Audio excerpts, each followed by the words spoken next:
आज हम बनाने जा रहे हैं समर स्पेशल गेहूं के आटे का लड्डू, जिसमें ना तो बेसन का यूज़ किया गया है, ना ही मावे या चाशनी का। जब भी आपका गर्मियों में कुछ मीठा खाने का मन होता है तो आप ये लड्डू खा सकते हैं। ये हेल्दी और मीठा तो है ही, साथ ही आपको भरपूर एनर्जी भी देता है और इसको बनाना भी बहुत ही आसान है। तो सबसे पहले मेरे इस चैनल पे आपका बहुत बहुत स्वागत है। ऐसे इजी और टेस्टी रेसिपीज़ के लिए प्लीज़ मेरे चैनल को सब्सक्राइब कर लें। तो चलिए बनाते हैं गर्मियों के लिए खास आटे का लड्डू। लड्डू बनाने के लिए मैंने यहाँ पे सबसे पहले लिया है 2 चम्मच खरबूजे के बीज, जिसको मगज भी कहते हैं। खरबूजे के बीज में विटामिन सी होता है। ये एंटीऑक्सीडेंट से भरपूर होता है, इम्यूनिटी को बूस्ट करता है, शरीर को बीमारियों से बचाता है और ब्रेन को हेल्दी रखता है। हमने इसको यहाँ पे ड्राई रोस्ट कर लिया है। अब हम इसको निकाल लेंगे। अब मैंने लिया है 1 कटोरी भर के मखाना, इसको भी हम ड्राई रोस्ट ही करेंगे। ड्राई फ्रूट्स को भुनने के लिए हमने घी का यूज़ नहीं किया है। यहाँ पे हम कोशिश करेंगे कि लड्डू में कम से कम घी डाला जाए, उतना ही डाला जाए जितना कि इसमें ज़रूरत है। ये जो मखाने हैं ये हेल्दी और टेस्टी तो है ही, साथ में शरीर को ठंडा भी रखता है। मखाने कैल्शियम, मैग्नीशियम, प्रोटीन और फाइबर से तो भरपूर होता ही है, साथ ही साथ ये इम्यूनिटी को भी बूस्ट करता है और हड्डियों को मजबूत बनाता है। मखानों को हमने भून के निकाल लिया है। अब हम यहाँ पर लेंगे 2 चम्मच कसा हुआ सूखा नारियल। ये मार्केट में बहुत ही आसानी से मिल जाता है, या आप चाहें तो सूखे नारियल को घर में कद्दूकस करके भी डाल सकते हैं। इसको भी हम हल्का सा रोस्ट करके लड्डुओं में डालेंगे तो जो लड्डुओं की शेल्फ लाइफ है वो बढ़ जाती है। नारियल की तासीर ठंडी होती है और ये गुणों से भरपूर होता है, साथ ही साथ ब्लड प्रेशर को भी कंट्रोल में रखता है। हमारा नारियल रोस्ट हो चुका है। अब हम इसको निकाल लेंगे। अब हम कढ़ाई में 2 कटोरी गेहूं का आटा डालेंगे। बिना घी डाले आटे को भी पहले हम 3 से 4 मिनट तक ड्राई रोस्ट करेंगे। आटा भूनते टाइम आपको 2 बातों का विशेष ध्यान रखना है। पहला कि जब आटा भुनेंगे आप तो जो कढ़ाई लेंगे वो हैवी होनी चाहिए, जिससे कि आटा कढ़ाई के तले पे लगे ना। और दूसरा, जो आपने कढ़ाई आटा भुनने के लिए लिया है वो बड़ा होना चाहिए, जिससे कि आटा भूनते टाइम बाहर ना निकले बार बार। आटे को हमें धीमी ही आंच पे भुनना है, नहीं तो ये जल जाएगा। आटे को हमने 3-4 मिनट धीमी आंच पे भून लिया है। अब हम इसमें 1 चम्मच घी डाल के इसको फिर से भूनेंगे। आंच धीमी ही रखिएगा। अब हम इसको धीरे धीरे अच्छे से, जब तक घी ना मिल जाए, अच्छे से आटे में भूनते रहेंगे। यहाँ पर हम जैसे जैसे आटा भुनेंगे वैसे वैसे उसमें घी डालते जाएंगे। अब यहाँ पे हमने अच्छे से घी डाल के आटे को भून लिया है।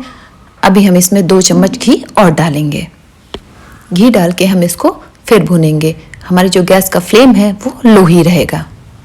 यहाँ पर हमने आटे को भुनने के साथ उसमें घी डाला है, तो घी की उतनी ही मात्रा आटे में जाएगी जितनी की ज़रूरत है, ना तो कम जाएगा और ना ही तो ज़्यादा।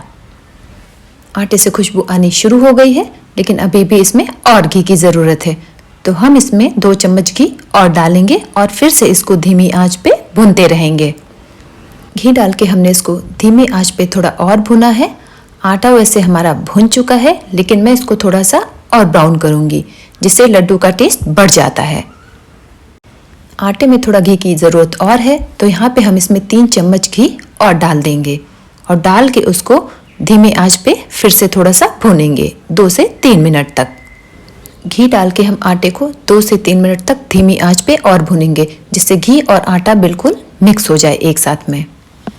आटा यहाँ पे हमारा अब भून चुका है, बहुत ही अच्छी खुशबू आ रही है और घी की मात्रा भी आटे में परफेक्ट है, ना तो कम लग रहा है और ना ही तो ज़्यादा है। आटे को भुनने के बाद इसका कलर भी बहुत ही अच्छा आया है और ये अच्छे से भुन गया है। अब हम गैस को ऑफ कर देंगे, लेकिन हम गैस को ऑफ करने के बाद भी 1 से 2 मिनट तक आटे को भूनेंगे, क्योंकि हमारी कढ़ाई अभी बहुत गर्म है। गैस ऑफ करने के बाद में मैंने इसको 1 से 2 मिनट तक और भुना है। अब हम इसको यहीं पे छोड़ देंगे, थोड़ा सा ठंडा होने देंगे। लड्डू बनाने के लिए मैंने शुगर की जगह मिश्री लिया है। मैंने 180 ग्राम मिश्री लिया है। इसको रॉक शुगर भी कहा जाता है। मिश्री की तासीर ठंडी होती है और ये शरीर को ठंडक प्रदान करता है। मिश्री हमें मार्केट में आसानी से मिल जाता है। मिश्री को हमने मिक्सी में पीस के इसका एक फाइन पाउडर बना लिया है। अब जो हमने मखाने भुने थे उसको भी मिक्सी में पीस के एक दरदरा सा पाउडर बना लेंगे। ये देखिए हमारा आटा ठंडा हो चुका है, लेकिन पूरी तरह से ठंडा नहीं हुआ है। जब हल्का सा गर्म रहे तभी हमें ड्राई फ्रूट्स को मिक्स करना है, नहीं तो वो अच्छे से मिक्स नहीं होगा। अब हम इसमें मखाने का पाउडर डाल देंगे, भुने हुए नारियल डाल देंगे, खरबूजे के बीज डाल देंगे और पिसी हुई मिश्री डाल देंगे और 1 चम्मच फ्रेश पिसी हुई इलायची का पाउडर डाल देंगे। इससे लड्डू का टेस्ट बहुत ही बढ़ जाता है। इन सभी को डाल के हम अच्छे से मिक्स कर लेंगे। कढ़ाई में सब चीज़ें मिक्स करने से जो कढ़ाई में एक्स्ट्रा घी रह जाता है वो हमारा आटे और ड्राई फ्रूट्स में अच्छे से मिक्स हो गया है।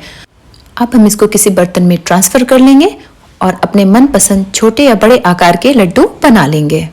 इस तरह से हम इसको मुट्ठी में लेके अच्छे से दबा के बढ़िया से गोल लड्डू बना लेंगे। ये देखिए हमारे बहुत ही बढ़िया लड्डू बनके तैयार हो चुके हैं। इसी तरह से हम सभी लड्डुओं को बना लेंगे। ये देखिए हमारा परफेक्ट टेस्टी आटे का लड्डू बनके तैयार है। मैं आपको एक तोड़ के दिखाती हूँ।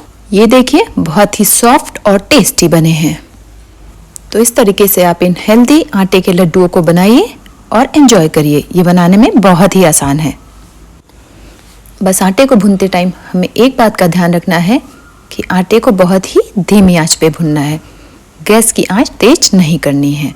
इन लड्डुओं को आप 15 से 20 दिन तक स्टोर करके रख सकते हैं। तो इस तरीके से इन लड्डुओं को बनाइए, खाइए और खिलाइए। सभी को बहुत पसंद आएगा।